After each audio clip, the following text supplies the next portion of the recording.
inta badan dadka nolosha ka qarsooma haddii la xasuusto noloshoodii hore kama dhigna inay nool yihiin balse sheekooyinka ku salaysan baraarujinta oo ay riya ahaan ula kulmaan dadkii ay hore ula noolaayeen ama ay la soo muuqdaan ayaa noqday cibri qaadasho muuqata.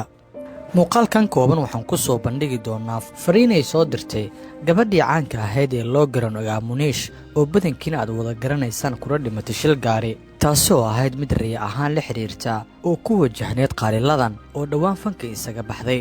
sida ay sheegtay gabar saaxiibteeda ayaa waxay ku riyootay Muniish isla markaana markay ku riyootay waxa riyaasi ka mid ahayd inay fariin ugu soo dhiibtay qaaliladan isla markaana ay soo gudbisay fariintaasi.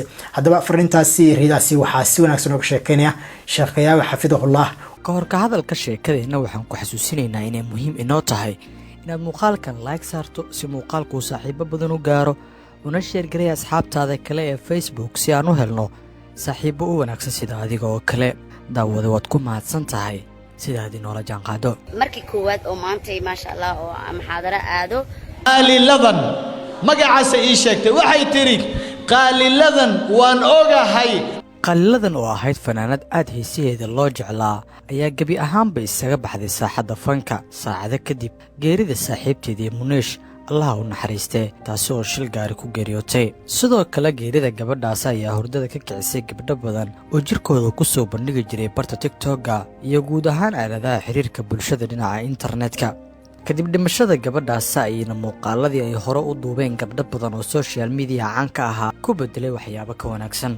haddii aan u soo laabanno oo aan ka hadalno qisada riyada ah isla mar ahaantaana fariinta ah ee loo soo diray qaaliladan waxaa ka sheekeynaya Sheekh Yaawa kaasi oo ah daaci dadka ka wacyigeliya waxyaabaha waa la reebay sidoo kalena fara waxyaabaha wanaagsan.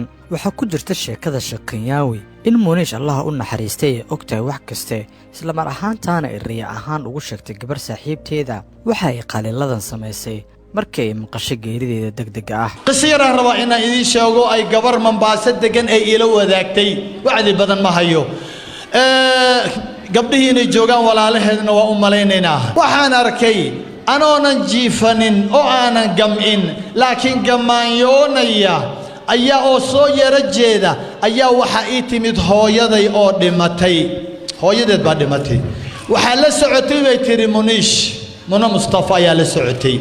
sidoo kale Sheekh Yaawa ayaa si xiriira maalmahan u qabtaa muxaadarooyin badan oo dadka kaga wacyigelinayo iska deynta waxyaabaha aan wanaagsanayn sida heesaha iyo in gabdhaha jirkooda ay ku muujiyaan kaamirada horteeda si ay lacag u helaan ama ay u caanbaxaan. kuwan dhaariyay waxay tiri Muniish ayaa si toos ah ila hadashay waxay tiri Ilaahay horta waa ii naxariistay.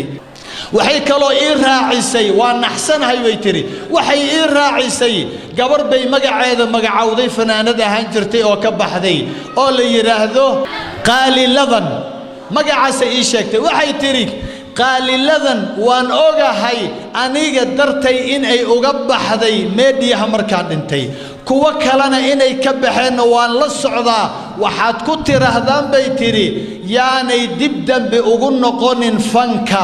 dhanka kale qaaliladan ayaa iyaduna maalmahan aad loogu dhex arkaa goobaha muxaadarooyinka walow sida ay sheegtay inta badan ay booqan jirtay masaajidda balse aysan u badnaan jirin goobaha ay culummadu isugu yimaado. sana Nairobi joogay weligii muxaadara ma aadin laakiin masaajid waa aadi jiray marmarka qaar. gabadha muslimadda wuxuu nabigu tilmaamayaa hadday shanteeda salaadood tukato bisheeda Ramadaan soonto oo farjigeeda ilaashato ninkeeda ateecdo waxaa la yiraahdaa jannada albaabka doonta ka gal. si kastaba ha ahaatee qaaliladan ka bixitaankeedii fanka ayaa hadalhayn badan ka dhaliyay baraha bulshada waxaana la aaminsan yahay in hanuunka Alle uu soo dhex mariyay dhimashada saaxiibteeda Muniish rabbi naxariistii jannaha ka waraabiye. xilli fanaaniinta Soomaalida intooda badan ayaa fanka isaga sii baxayaan.